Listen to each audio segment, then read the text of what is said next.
신약성경 에베소서 4장 17절에서 20절입니다. 오늘 본문은 우리가 불신자였을 때 우리의 모습을 보여주고 있습니다.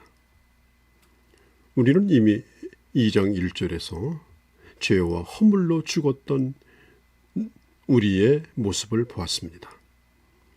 우리가 이 세상에 나올 때 죄인으로 나왔으며 그리고 하나님의 진노를 받아야 되는 운명을 가지고 태어났습니다. 우리가 예수 안 믿는 사람에게 당신은 죄인입니다. 죄값은 사망입니다. 그러면 귀를 막습니다. 그래서 이제 전도 전략을 바꿨죠. 좀 더 긍정적으로 접근하기 쉬운 방법을 택했습니다. 당신은 죄인입니다 라고 하는 전도 방법은 다리전도법이죠. 하나님이 당신을 사랑하십니다. 하나님이 당신을 위하여 풍성한 삶을 준비하셨습니다. 이것은 사용리 방법입니다.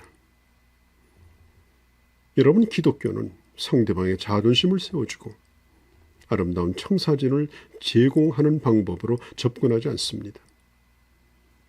이 세상에 그 어떤 자랑거리를 가지고도 인간이 하나님 앞에 나갈 수 없음을 말해주어야 합니다. 무능력을 말하고 죽었다고 말하고 죄인이라고 말해야 합니다. 그럴 때마다 사람들은 덤벼들며 이렇게 말하죠. 예수쟁이들도 나보다 못한 사람 많더라. 그리고 큰 소리 칩니다. 제가 어릴 적에 6, 7살 먹을 때 흙바닥에 볏짚을 깔아놓고 천막에서 예배드리는 교회에 나갔습니다. 그때 동네 형들이 이렇게 놀렸습니다. 예배당에 갔더니 눈 감으라고 하더니 신발 감춰 놓더라. 어릴 때 그런 기억이 납니다. 오늘날도 교회에 대해서 말도 안 되는 소리를 가지고 교회를 비난하는 그런 사람들이 오늘 이 세상에 있습니다. 우리도 예전에는 이걸 이해하지 못했습니다. 마귀에게 종살이하며 꼼짝없이 끌려다니다가 우리는 거기로부터 나온 사람들입니다.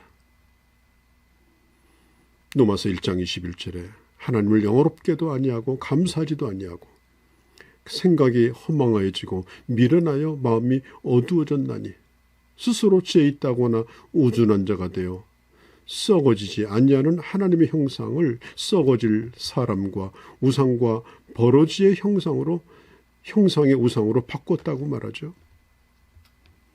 인간이 하나님을 모를 때는 스스로 죄 있다고 큰 소리를 칩니다. 전통이라는 미명 아래 우상 숭배가 곳곳에서 자행됩니다. 심지어 최첨단을 자랑하는 비행기를 구입해서 첫 출항을 할 때도 그 넓은 공항에서 고사를 지냅니다. 돼지머리가 방긋 웃고 있어야 된다라고 또 그런 걸 골라다가 갖다 올려놓죠. 어찌하여 사람이 돼지머리에다가 복을 달라고 절을 하는 겁니까? 이런 모습을 보면 돼지만도 못하다는 생각이 들기도 합니다. 예수 믿기 전에 바로 우리가 그런 어리석은 자들이었습니다. 그런데 안타까운 것은 오늘 예수 믿는다고 하면서도 아직도 그런 곳에서 벗어나지 못한 사람들이 있습니다. 17절 이하의 말씀은 불신자가 아닌 예수 믿는 신자에게 하시는 말씀입니다. 예수 믿는 자들 가운데 아직도 이런 사람들이 있더라 하는 겁니다. 17절에 보면 내가 이것을 말하며 주 안에서 증거하노니 이제부터 이방인이 그 마음에 허망한 것으로 행함같이 너희는 행하지 말라고 했습니다. 4장 19절에 저희가 감각 없는 자가 되어 자신을 방탕에 방임하였다라고 모든 더러운 곳에 욕심대로 행하였다라고 말하죠. 허망하다 17절 그리고 19절에 방탕에 방임하였다. 이 허망하다라는 말은 무모하다, 목적이 없이 하고 싶은 대로, 가고 싶은 대로 무작정 가는 것, 무작정 그냥 사는 걸 의미합니다. 인생의 초점도 목적도 없습니다. 불분명한 미래를 향하여 질주하는 겁니다. 뭔가에 끌려가고 밀려갑니다. 이게 바로 허망하다는 뜻입니다. 그 사람이 놀고 있는 것 같지만 확실한 목적을 가지고 있는 것이라면 그건 허망한 것이 아닙니다. 야구를 할 때 피처가 공을 던질 때 계속해서 타자에게 던지지 않습니다. 때로는 1루 쪽에다도 공을 던져보기도 하고 괜히 공을 탁기도 하고 또 모자를 만지기도 하고 또 공을 버클에 문대어 보기도 하고 그래서 자꾸 이 타자의 맥을 빠지게 만듭니다. 시간을 끕니다. 괜히 그렇게 하는 게 아니고 다 필요한 행동입니다. 오늘 이 신자들이 늘 반복되는 생활이지만 우리는 허망한 생활을 하지 않습니다. 목적이 분명합니다. 고린도전서 9장 26절에 내가 다름질하기를 방향 없는 자처럼 하지 않냐고 싸우기를 허공을 치는 것처럼 아니한다고 했습니다. 하나님이 주신 목적을 향하여 나아가는 삶이 바로 신자의 삶입니다. 7일 가운데 6일은 세상에서 목적도 없이 살다가 겨우 교회 찾아 나와서 주일날 예배드리는 그런 사람은 그야말로 허망한 길을 걷고 있는 것입니다.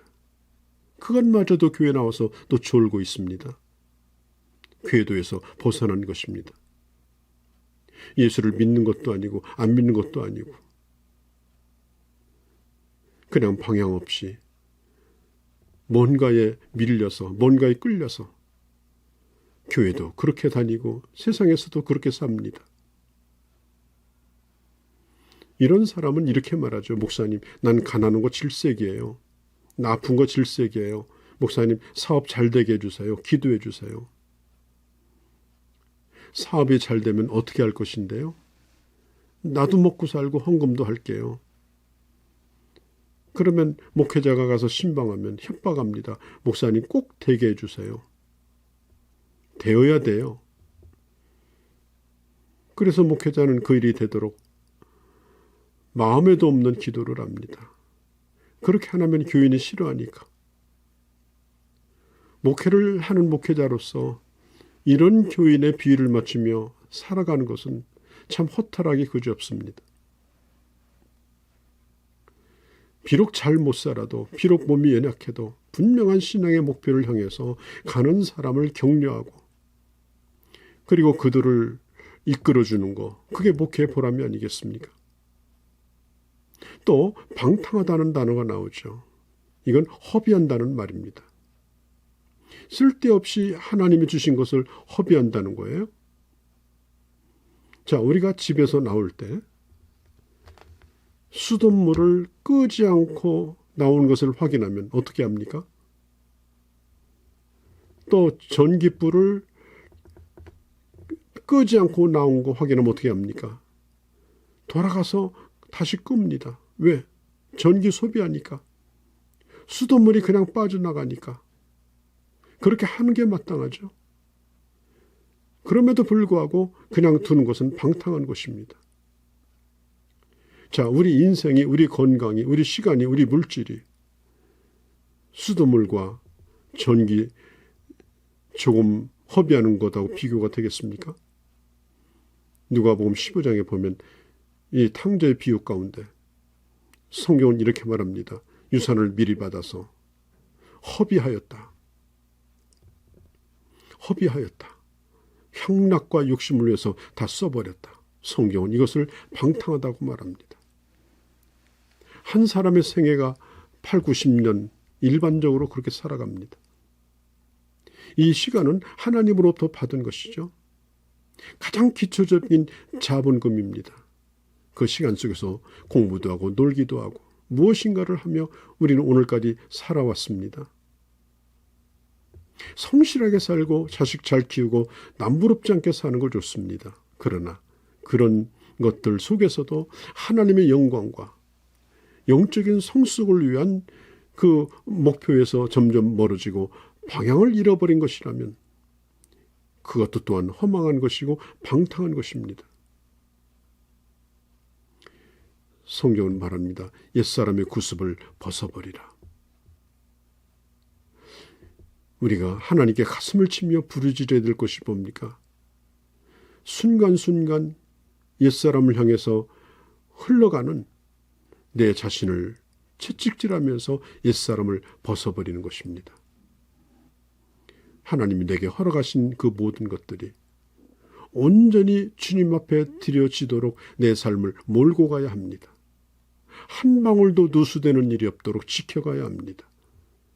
그래서 사는 만큼 하나님께 영광이요 더욱더 하나님의 자녀다워지는 그런 우리 모두가 되어지기를 바랍니다.